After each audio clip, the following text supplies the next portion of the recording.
Hey shooters, this is Todd Woodard, editor of Gun Test Magazine. Being able to shoot on the move is a skill we all want to have, but which few of us know how to do well. Certainly it's a skill competitive shooters drill all the time, but shooting on the move is also an ability self-defense shooters need to protect themselves and their loved ones. With permission of the National Shooting Sports Foundation, Gun Test presents the following video, which breaks down how the elements of shooting on the move can be executed. The instructor is Adam Painchaud, Senior Director of SIG Sauer Academy.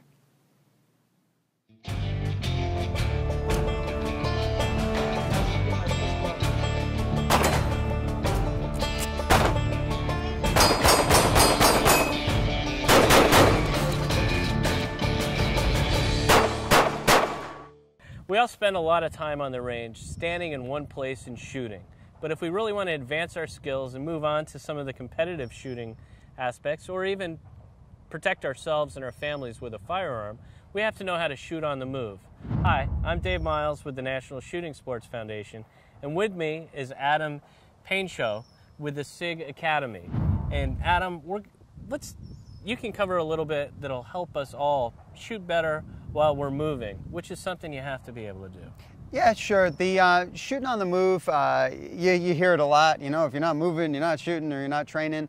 There's some merit to that. You know, where I really see shooting on the move from a practical standpoint, advantageous to a lot of shooters is really those in the competitive world. Like shooting USPSA, even some IDPA, steel courses, maybe with some movement.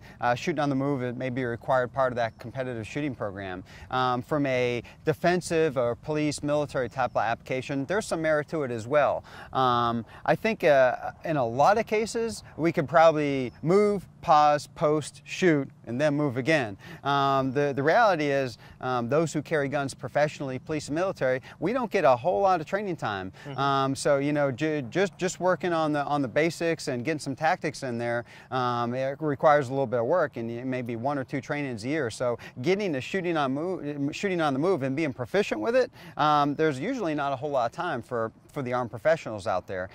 So a lot of times we'll emphasize, you know, move to get out of the line of fire, seek type of cover, and then shoot if needed, or apply aggressive movement to get off that line of attack and then post and take your shots. Because shooting on the move requires some skill, and it's a skill that a lot of folks don't have a lot of time to practice. But we can certainly break it down a little bit from a practical standpoint. Just kind of like when we're talking about stance. We don't get real complicated with it or teach some type of crazy walk or anything like that. What we're basically telling folks to do is move, walk, run, whatever you're going to do, and you still need to stabilize the muzzle on the target and move the trigger without disturbing that muzzle too much. So really when we're talking about movement, it's waist down.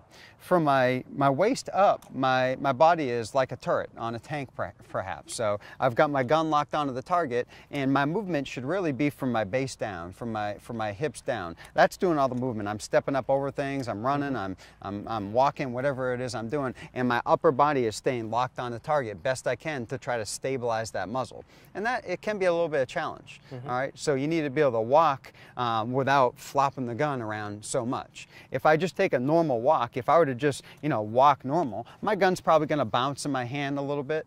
So I'm going to have to change that up if I want to walk and shoot at the same time. But then I'll get back to the practicality of it. If we're going to train to walk and shoot, how practical is that in a defensive environment? Probably not that practical. You know, maybe running is probably going to be a lot more practical if I'm actually being shot at. All right. Now, competitively, there's certainly field courses where you need to move in between stages and shoot on the move. So there may be some practicality there. But for the practicality for a defensive shooter like a police officer or military, in a lot of cases, I think the movement can be done in advance and get yourself to safety and then shoot, because shooting's hard enough for a lot of folks, and shooting on the move is certainly more difficult, and now we risk missing the target, and now we risk with missing the target hitting people we don't want to hit, or hitting things we don't want to hit, and that's unacceptable.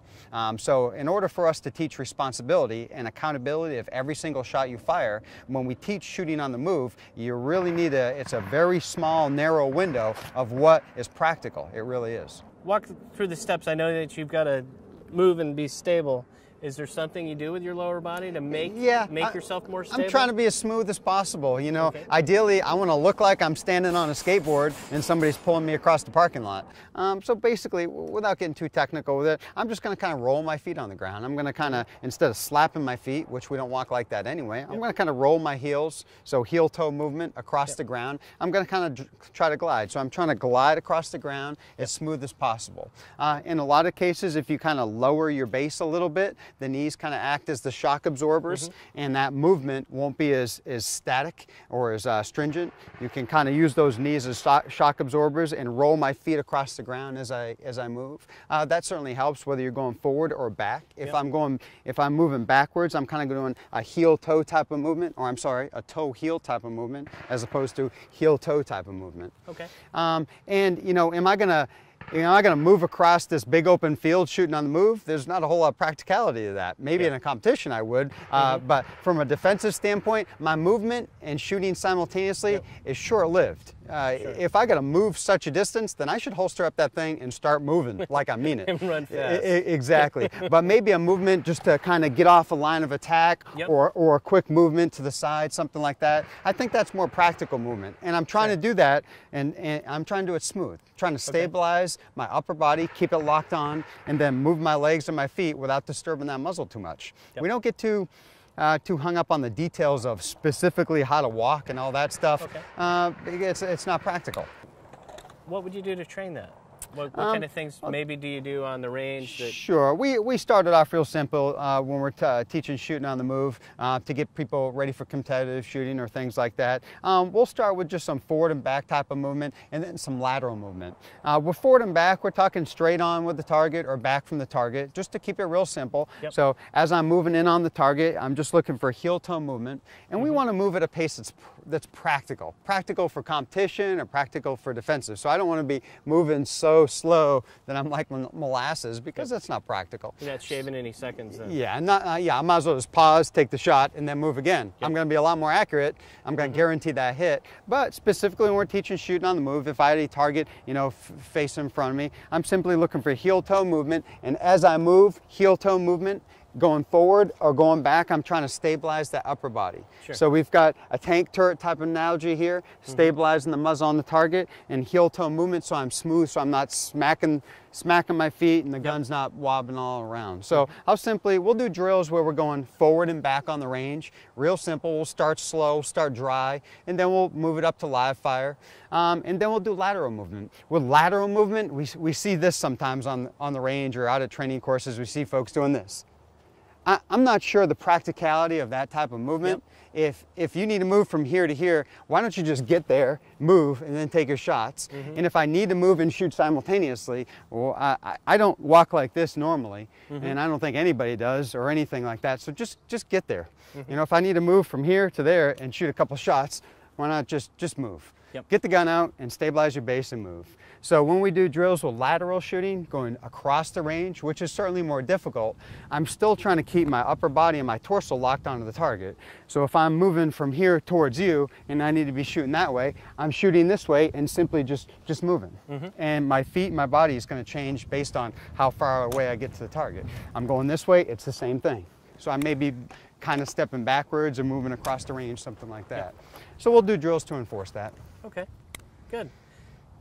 Big time savings, though, for those competitive shooters, isn't it? Yeah, really, that's the key, you know, especially like USPSA type of shooting. Action shooting, a lot of targets, big field course. Yeah, you need to go from here to here. One, you need to just get there, and then you need to shoot on the move for that little section of that course of fire. Yeah, you can certainly pick up some time. Certainly pick up some misses too if you're moving too fast. Yeah, and the muzzle's moving all over the place. So the real key to shooting on the move, as far as we're concerned, is stabilize the muzzle on the target. Don't lose sight of that. You got to stabilize the muzzle and then move the trigger without moving that muzzle. No matter what you're doing from the lower body, it really doesn't matter. Really that simple. Thanks, Adam. That's great advice. And now that you know a little bit more about shooting on the move, get out to the range and get some practice. If you're looking for a place to shoot, visit our website. It's called wheretoshoot.org. And when you're on the range, remember, firearm safety, it depends on you.